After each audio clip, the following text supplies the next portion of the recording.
What if I told you that the nameplate that once defined an entire generation of sports car culture, a name that drivers still whisper with reverence to this day, has just been reborn?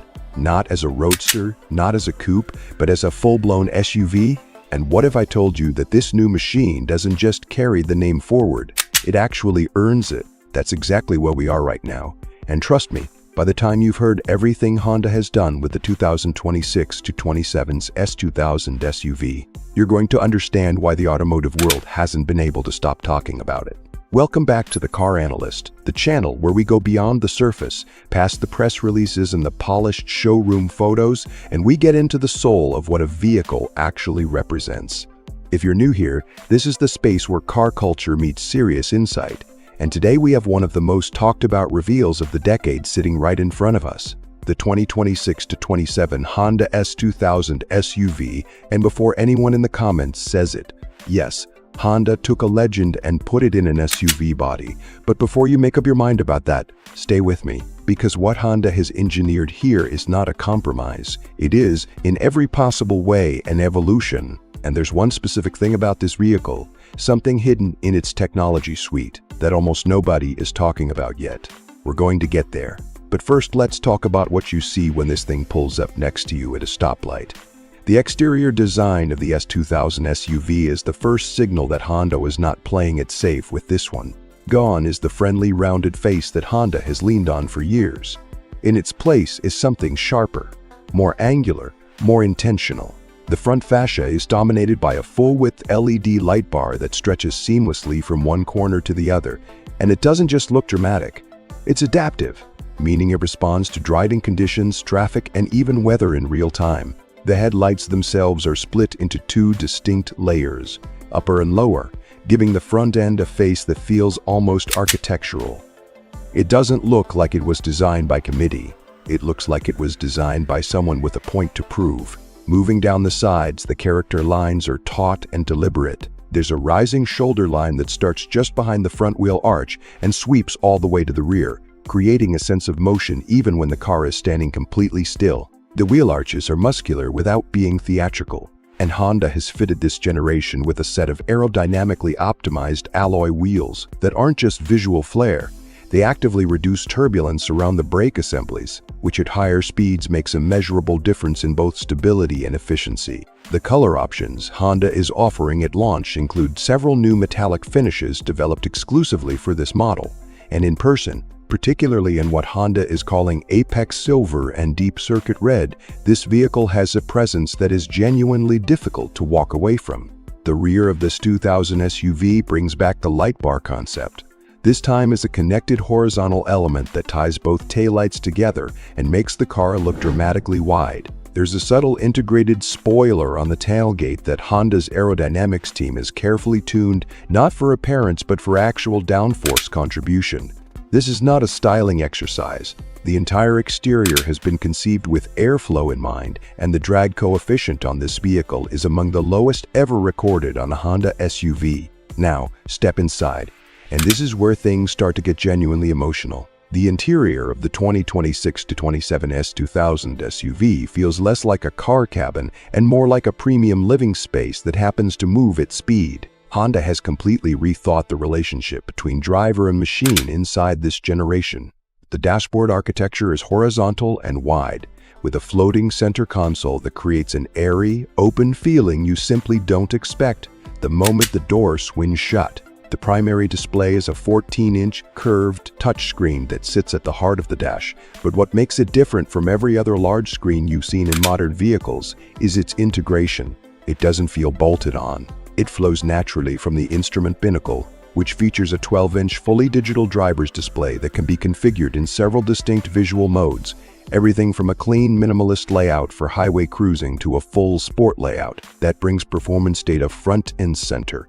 The materials throughout the cabin are a genuine step up. Honda has used soft-touch surfaces on virtually every surface your hands encounter, and the stitching detail on the seats, dashboard, and door cards is some of the most precise work the brand has ever put into a production vehicle. The seats themselves deserve their own conversation. The front buckets offer multi-way power adjustment with memory settings, heating and ventilation, and a lumbar support system that doesn't just push into your lower back uniformly, but actually maps to the contour of your individual spine over time using pressure sensors. It sounds like something from a luxury European marque. It is now standard on the S2000 SUV. Ambient lighting runs through the entire cabin in a wraparound configuration, and Honda has given owners 64 color options that can be tied to driving modes.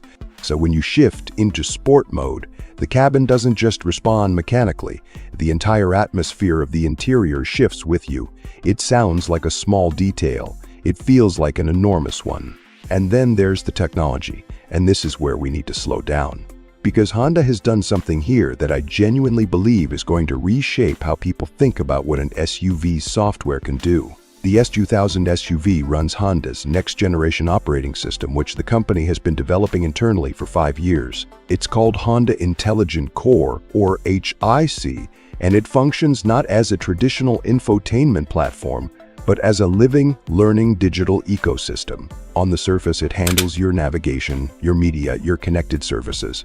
But beneath that surface, HIC is constantly building a profile of how you drive, where you drive, and what you prefer. And it adapts the vehicle settings accordingly, from climate preferences to suspension behavior to display layout. Over time, the vehicle literally becomes more yours. And here's the part almost no one is discussing. HIC supports full over-the-air architecture updates, meaning the hardware you buy in 2026 can receive not just software patches, but fundamental capability expansions in the years that follow. Honda has committed to a 7-year update roadmap for this platform.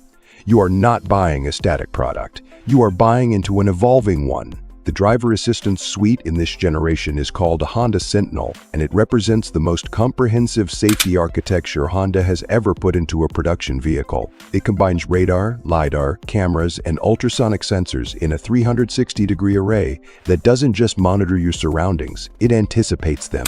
The adaptive cruise control with traffic jam assist can now manage low-speed stop-and-go traffic entirely autonomously, handling steering, braking, and acceleration without driver input in appropriate conditions. Lane centering has been refined to a degree where it no longer feels like a fight between you and the car. It is smooth, it is confident, and it is exactly the kind of technology that makes long motorway journeys genuinely restful rather than draining. Honda has also introduced a feature they're calling Predictive Safety Net, which uses real-time map data combined with the car's sensors to anticipate hazards before they enter the camera's field of view. Approaching a blind junction where the historical accident data is high, the system quietly pre-tightens the seatbelts, adjusts brake readiness, and increases the sensitivity of the collision avoidance system. You never see it working, you just know it's there.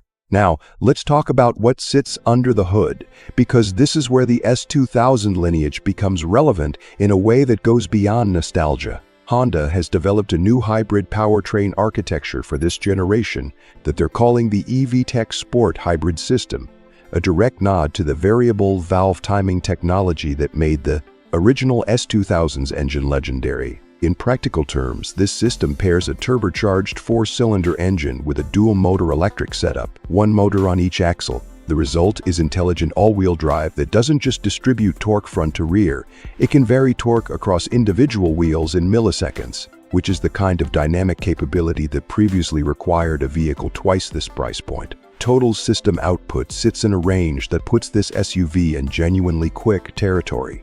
The 0 to 60 time is sharp enough that the S2000 nameplate doesn't feel embarrassed on this body, and Honda's engineers have been very deliberate in preserving the character of the powertrain response. This doesn't feel like an engine with an electric motor helping it. It feels like one unified, responsive system. The electric range on the plug-in hybrid configuration covers typical daily driving for most owners without touching the combustion engine at all. And for those long weekend runs, the kind of drive where you want to feel connected to the road. The combustion mode provides exactly the kind of engagement that the S2000 heritage demands. Suspension is a fully independent multi-link setup, front and rear, with adaptive dampers that Honda has tuned across 5 distinct modes. The range runs from a genuinely comfortable comfort setting that absorbs urban road imperfections without drama, to a Sport Plus mode that firms everything up and lowers the ride height slightly for the moments when you want to remind yourself why the S2000 name means what it means. Ride quality in everyday use is refined, quiet, and settled. This is not a vehicle that exhausts you. On the practicality front, Honda has been smart. The S2000 SUV offers a boot space that sits comfortably in the upper range for its class, with a flat loading floor and a powered tailgate as standard. The rear seats split and fold in multiple configurations, and the second row offers genuine legroom for adult passengers on long journeys. This is a vehicle that can serve as a family car 5 days a week and feel like a reward on the 6th. What Honda has also done very cleverly is position the S2000 SUV to appeal to a generation of buyers who grew up knowing the S2000 name from their parents' era, who are now purchasing their first serious vehicle, and who refuse to choose between emotional engagement and real-world usability.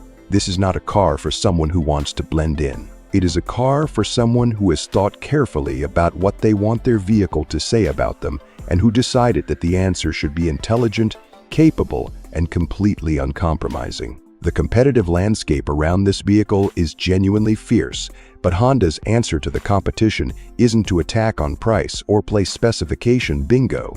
It's to offer something the others haven't managed. A vehicle with a story, with a lineage, and with technology that feels like it belongs in the next decade rather than this one. That combination is rare. When it arrives in a package that looks this good and drives this well, it becomes something the market doesn't see very often. The 2026-27 Honda S2000 SUV is not a betrayal of what the S2000 was. It is the answer to the question of what the S2000 would have to become to stay relevant, to stay meaningful, and to stay ahead. Honda looked at their most emotionally powerful nameplate and asked not how to preserve it in amber, but how to make it matter again. The answer, as you now know, is this. This is a vehicle that will be remembered as a turning point, not just for Honda, but for what an SUV is even supposed to be. It blends performance heritage with future-ready intelligence, and it does it without apology and without compromise. If this video gave you something, a new perspective, a deeper appreciation for what Honda has pulled off here, hit the like button. It takes 2 seconds and it means everything to this channel. Subscribe if you want to be part of the conversation every time something this significant happens in the automotive world. And drop your thoughts in the comments. Would you buy this? Do you think Honda has earned the right to put this name on an SUV? I read every single comment, and this is a debate I genuinely want to have with you. This has been The Car Analyst, and this right here is what the future of driving looks like.